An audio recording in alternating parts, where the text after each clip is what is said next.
Hola a todos, bienvenidos, bienvenidas. ¿Cómo están?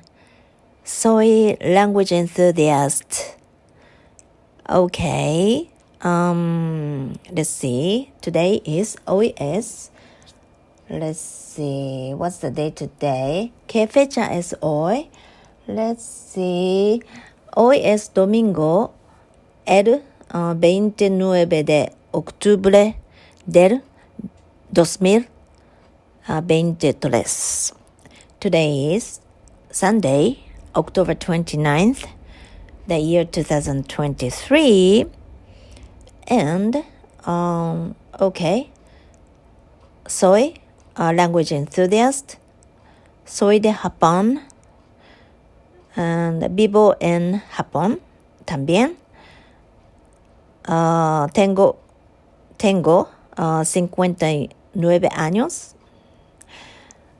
Okay, and tengo 3 hijas y 2 perros.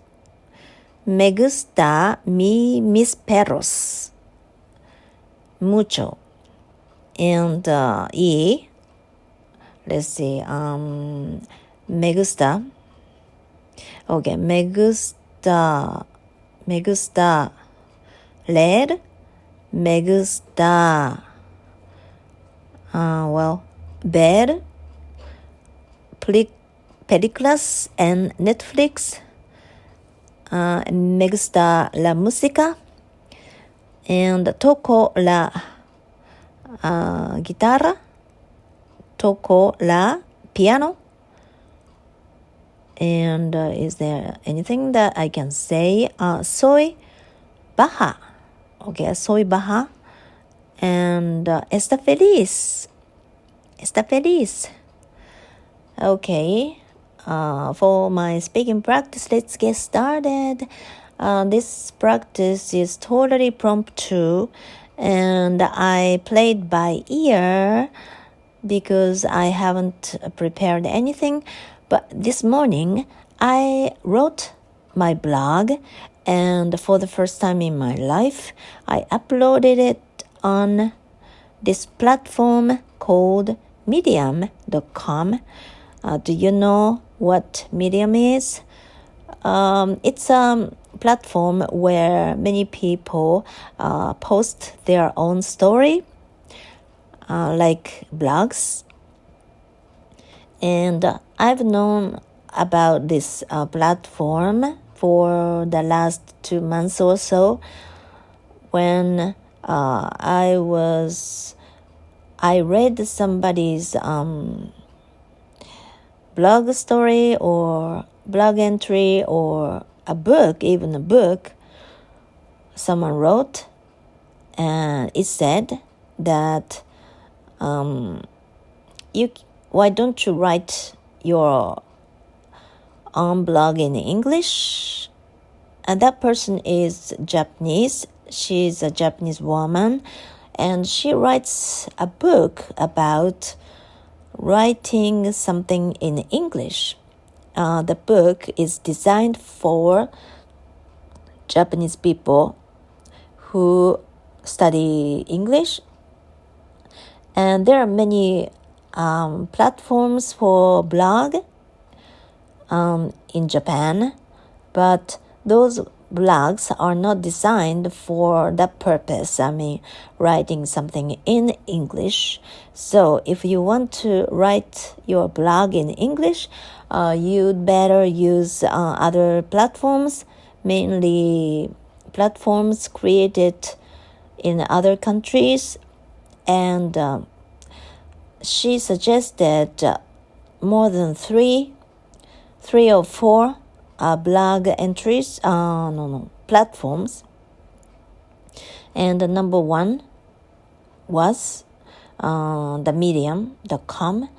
And there seem to be many interesting stories, blogs, blog entries to read on the site, but since there are too many, I cannot decide which one.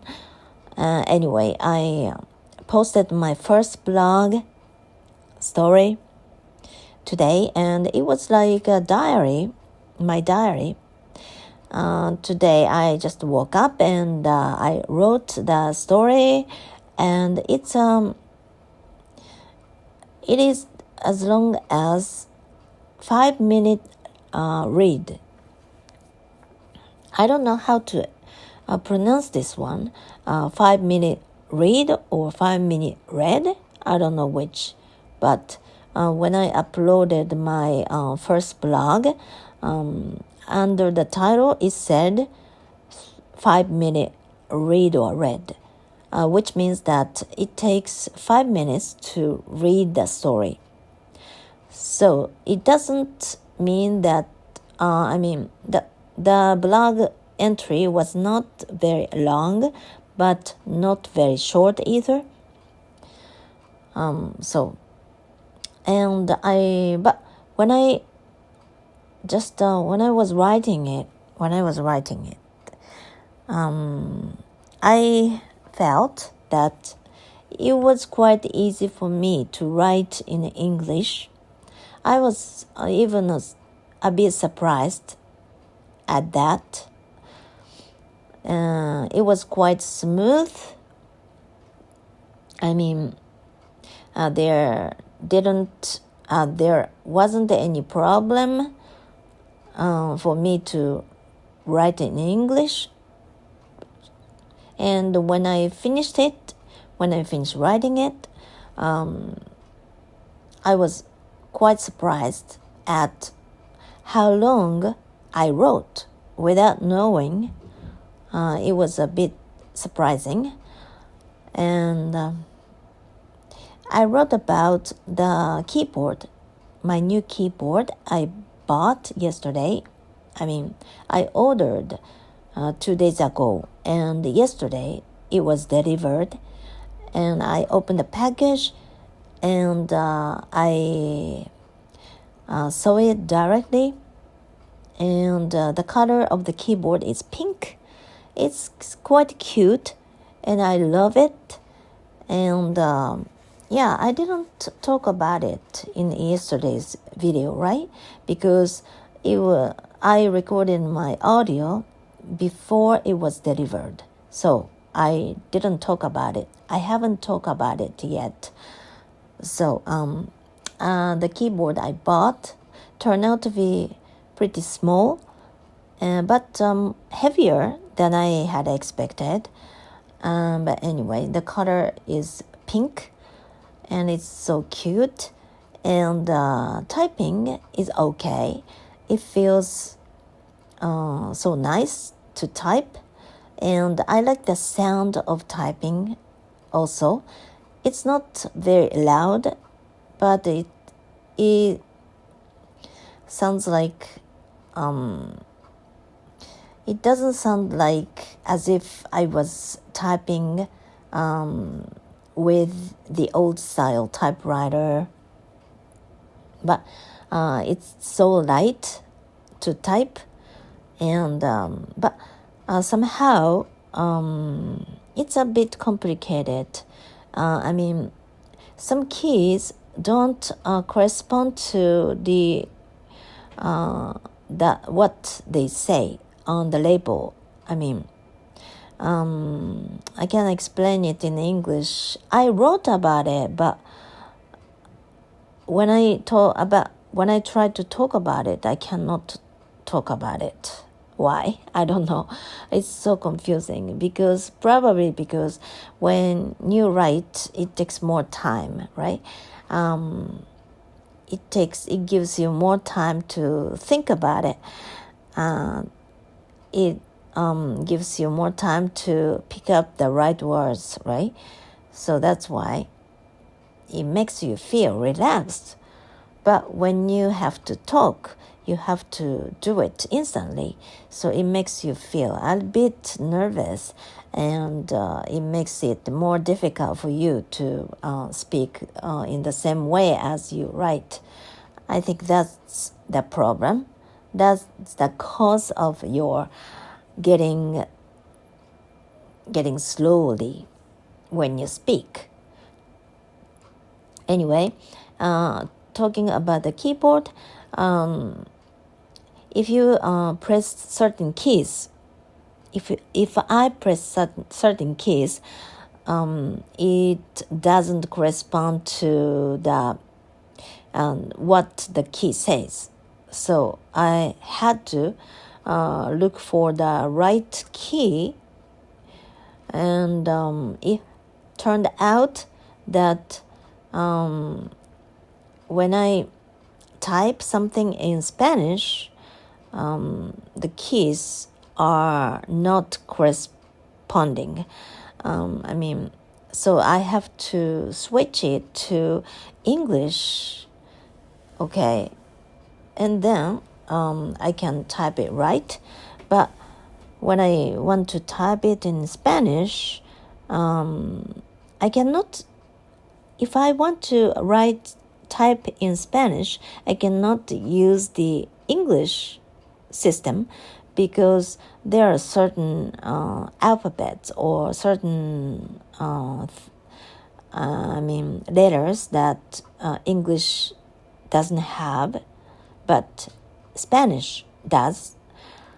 So I have to use the Spanish to type in Spanish, but certain letters like comma, for example. Comma is one of the most frequently used thing, right? When you type, right? But if I want to type a comma in English, I can just press the key that says a comma. But when I'm typing in Spanish, it doesn't correspond to it, so I have to switch it to English. But it's so troublesome, right? Every time it's not a comma, but apostrophe. Okay, apostrophe. I meant apostrophe. But every time I use an apostrophe, I have to switch Spanish to English, and it's so confusing and it's so troublesome. And I came up with this great idea, which is that when you use an iPad or iPhone, and when you type, there are certain predictable words or phrases shown at the bottom, right? And if you trying to type a certain word which is incorrect, the predictable words, the right word can be shown at the bottom, right? And you can just tap it to choose. And I thought that I could take advantage of this system. So if I want to type a word which contains apostrophe, I just type, for example, if I want to type I don't, and then I don't, okay, don't. In this case, I just type DONT without an apostrophe, and then autocorrection. Yes, it is said autocorrection. The function is called autocorrection. So autocorrection function will show you some predictable words, and among them is don't. So I just don't have to type the entire word. DON apostrophe T. I don't have to type this entire word, but instead I just type DONT, which is a wrong word. So in this case, the autocorrection suggests some words similar to don't, and one of them should be the right form of don't, and I just choose it and tap it. So it's easier for me to do than to switch it to English from Spanish, right? Every time I want to type a word contains an apostrophe. This is just one of the examples, and there are many others. But okay, so when it comes to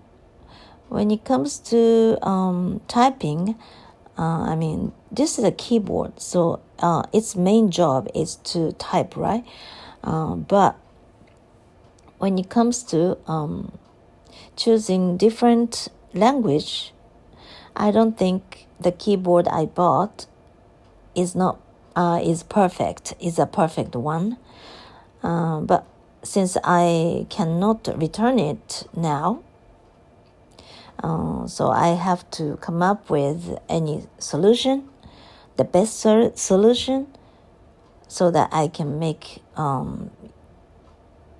do with this keyboard, right? Is it okay? I can make do with. This phrase means that I can manage to do something without this thing, right? Then I shouldn't have used this expression, right? Then I have to come up with any better solution to use this keyboard, right? Okay, anyway, writing is easier for me to do than speaking because, as I said a little earlier, it takes time and it gives me more time to think about it. But anyway, I have to write more, I guess, if I want to improve my speaking, because writing and speaking are interconnected each other. So, and anything else that I wrote on my first blog? Let's see. I was writing about what I heard from the video I watched in my bed last night or early morning today. Yeah, last night. I was watching this video in which that YouTuber and a great polyglot named Steve Kaufman and another woman, other person. She's the owner of the channel, her own channel, and Steve Kaufman and that woman were collaborating with each other on the channel in that video. And they were talking with each other about the language learning because Steve Kaufman is an expert of that field, right? And he said something really, really good. He said that, he always says that when you learn a foreign language, the best way for you to do is to listen to and read as many stories as possible, right? And you don't have to memorize anything. You don't have to try to use flashcards or anything. You don't have to study grammar very much, because the more you listen to, the more you read, the more you read the stories,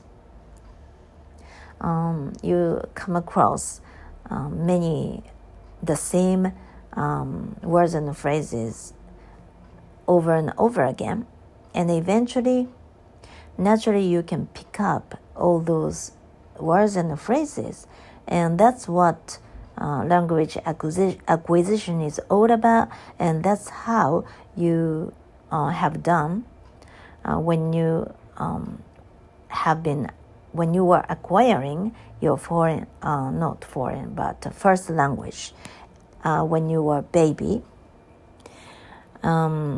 Basically, he was talking about that in the video, and I totally agreed with him.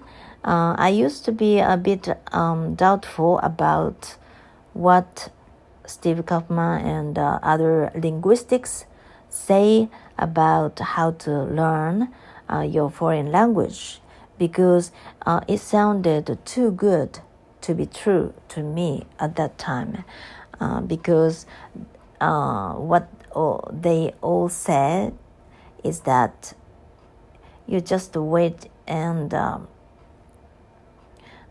you just wait until your brain start picking up your foreign languages, and it can be too good to be true, right? Because it sounds totally effortless, but probably I believe now that what they are saying is true, and I really want to try it myself. So I try not to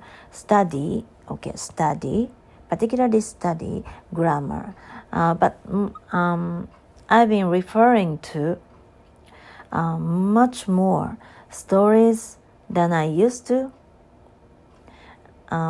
when it comes to learning Spanish. I never try to refer to any grammar book, but without any further grammar knowledge, I just refer to as many stories as possible, and then various kinds of tenses are scattered in those stories, and I just expose myself to those stories, and gradually over time, I've been doing this only for 10 days or so, but I already started picking up some particular tense, and they are starting to make sense.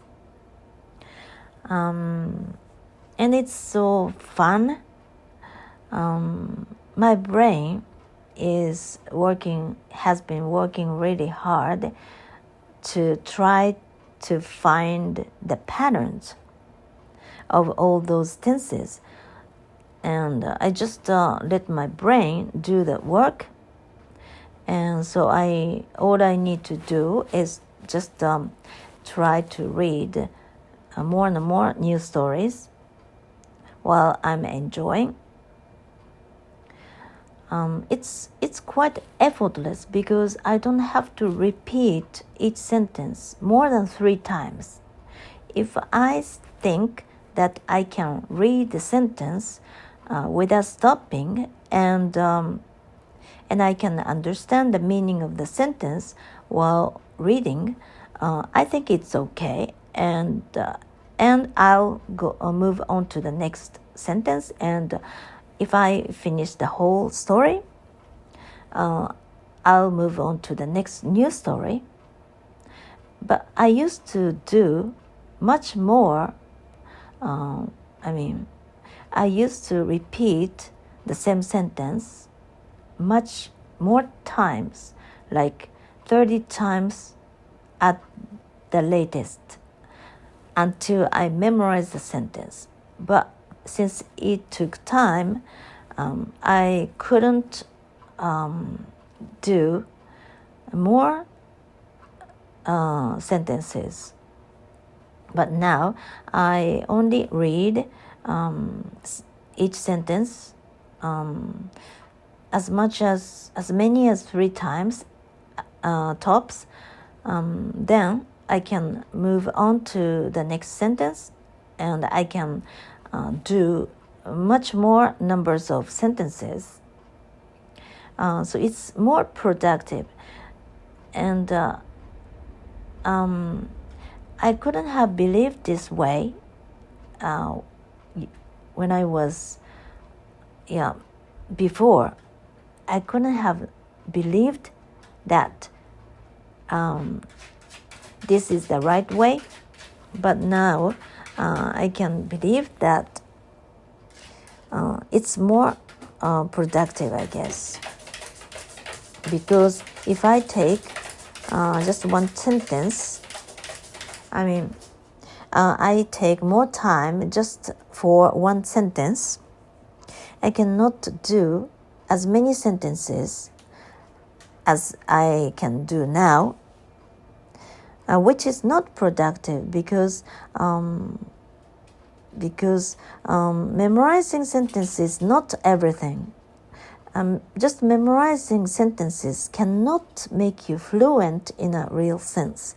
You have to encounter much more sentences, much more phrases. But if you only try to memorize smaller numbers of sentences, it doesn't mean that this practice makes you fluent. Oh, I cannot explain it very well, but I think this is true. So, okay. Anything else? Okay, I think that's about it for today. Since I've been speaking for 26 minutes, I think that's enough. And I really want to read today. My next book, which I've already started reading, is the title of which is Be True to Your School, and a diary of 1964, written by this author named Bob Greene. Actually, I've read this book already at least twice, and I don't even remember when I bought this book. I bought this second-hand one, and at the first time I read it, I was so impressed, and I wanted to have one copy for myself. So I ended up buying one for myself, and then I read it again many years later, and now it made me want to read it more again, and I started reading this book. It's a pretty thick book, and it's a diary written by a 16-year-old boy, high school student, who wants to be a writer. Because his teacher suggested that he should write a diary if he wants to be a writer. So one day, the beginning of the year 1964, and what a coincidence! This year is the year that I was born. The year in which I was born. So I can feel somewhat related to this book, though.